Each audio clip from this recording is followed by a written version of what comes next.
मंजिल उन्हीं को मिलती है जिनके सपनों में उड़ान होती है। मंजिल उन्हीं को मिलती है जिनके सपनों में उड़ान होती है। पंखों से कुछ नहीं होता, पंखों से कुछ नहीं होता, हौसलों से उड़ान होती है। नमस्कार दोस्तों, तो आज ऐसी ही एक कहानी में आपके सामने सुनाने जा रही हूँ, जो बताती है कि जरूरी नहीं कि हमारे पास सब कुछ हो तभी हम सफल होंगे।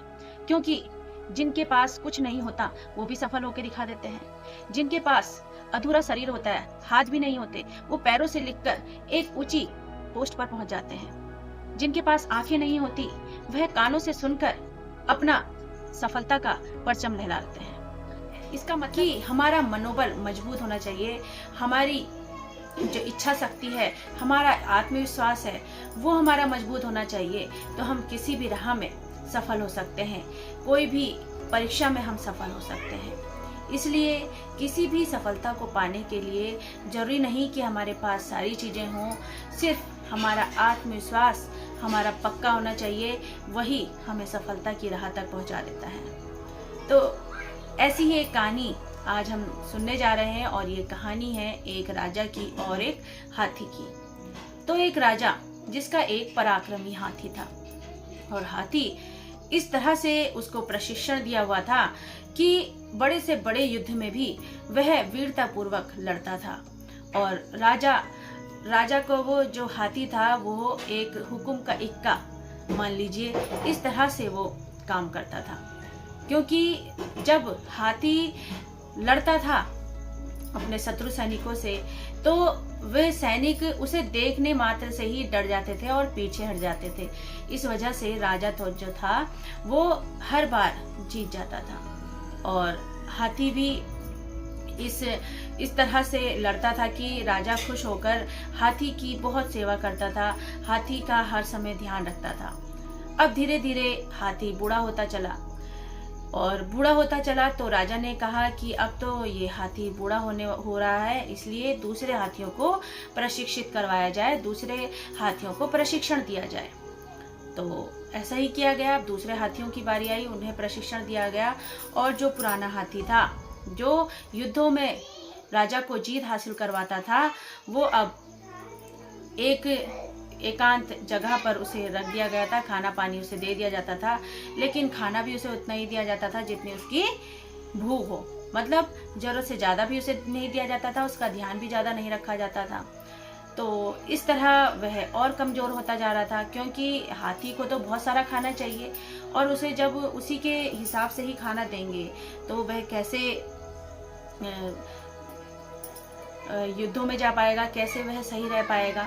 इसलिए उसकी जो जरूरत थी वो तो थोड़ी ज्यादा थी, लेकिन इंसानों को लगता है कि हाथी जो है उस अब कुछ काम नहीं कर रहा है, तो उसे मिनिमम खाना ही दिया जाए।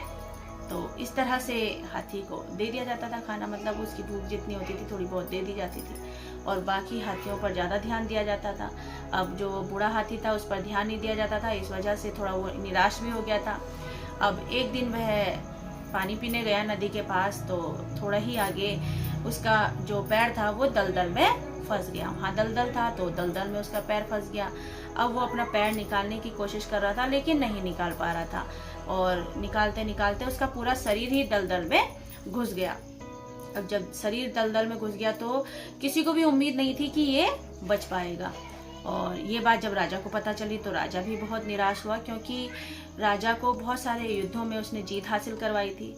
अब राजा ने सोचा कि कैसे इसे बचाया जाए। तो राजा ने एक चतुर व्यक्ति से पूछा कि कैसे इस हाथी की जान बचाई जाए, कोई भी इसे बाहर तो निकाल नहीं सकता।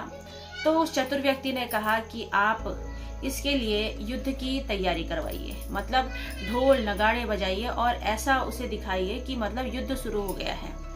और राजा ने ऐसा ही करा। ढोल नगाड़े और जो भी सैनिक थे सब तैयारी कर दी, और ऐसा लगा जैसे युद्ध की तैयारी हो रही है। और हाथी ने जब ये देखा तो हाथी को लगा कि युद्ध शुरू हो गया है, और युद्ध शुरू हो गया है तो उसने पूरी फुर्ती लगा दी, अपनी पूरी जान लगा दी कीचड़ से बाहर, दलदल से बाहर निकलने में, और अपने आप को उसने बाहर निकाल दिया और युद्ध में लड़ने के लिए चला गया। लेकिन जब उसे पता चला कि युद्ध नहीं हो रहा है बल्कि हाथी को निकालने के लिए ये करवाया गया था, तैयारी करवाई गई थी, इसलिए उसे फिर बड़ी मुश्किल से उसे रोका कि अभी ये युद्ध नहीं हो रहा है, ये तो सिर्फ तुम्हें निकालने के लिए दलदल से करवाया गया था इंतजाम। तो इस कहानी से सीख क्या मिलती है? इस कहानी से ये सीख मिलती है कि अगर हम असफल हो रहे हैं तो हम निराश हो जाते हैं, और निराश हो जाते हैं तो हमारी बॉडी भी वो फुर्ती से काम करना बंद कर देती है। लेकिन अगर हम अपनी असफलता पे निराश ना होकर हम उससे ये सीखें कि यहाँ हमारी गलती है और इसे हमने सुधारना है, और क्या पता ये हमें सफलता नहीं मिल रही, क्या पता हमें और अच्छी सफलता मिले, क्या पता हम और अच्छी जगह पे काम करें, तो ये सोच अगर बनाई जाए तो पूरी फुर्ती से हम अपने काम में लग जाएंगे। इसलिए कभी भी हमें अपनी आत्मविश्वास को नहीं डुबोना चाहिए, आत्मविश्वास को कम नहीं करना चाहिए, निराश नहीं होना चाहिए, क्योंकि निराश होने से सिर्फ हम अपना ही बुरा नहीं कर रहे हैं बल्कि हम अपने परिवार का भी गलत कर रहे हैं, क्योंकि हमें देखकर उन्हें खुशी होती है। जैसा हम बनेंगे वैसा ही वो हमें देखकर खुश होंगे। इसलिए अपने आप को पूरे आत्मविश्वास के साथ अपने कर्म की तरफ ले जाइए और एक दिन आप जरूर सफल होंगे।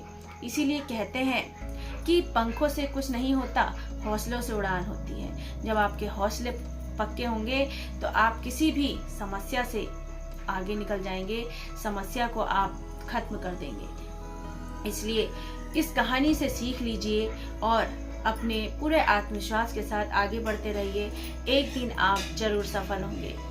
अपनी कहानी को मैं यहीं विराम देती हूँ और आपसे रिक्वेस्ट करती हूँ कि अगर मेरी वीडियो अच्छी लगी हो तो प्लीज़ लाइक, शेयर और सब्सक्राइब जरूर कर दीजिएगा मेरे चैनल को। और अगर आप मेरे चैनल पर नए आए हैं तो प्लीज़ बेल आइकन जरूर प्रेस कर दीजिएगा। मिलते हैं ऐसी ही एक और वीडियो के साथ, तब तक के लिए अपना ध्यान रखें। Thank you very much.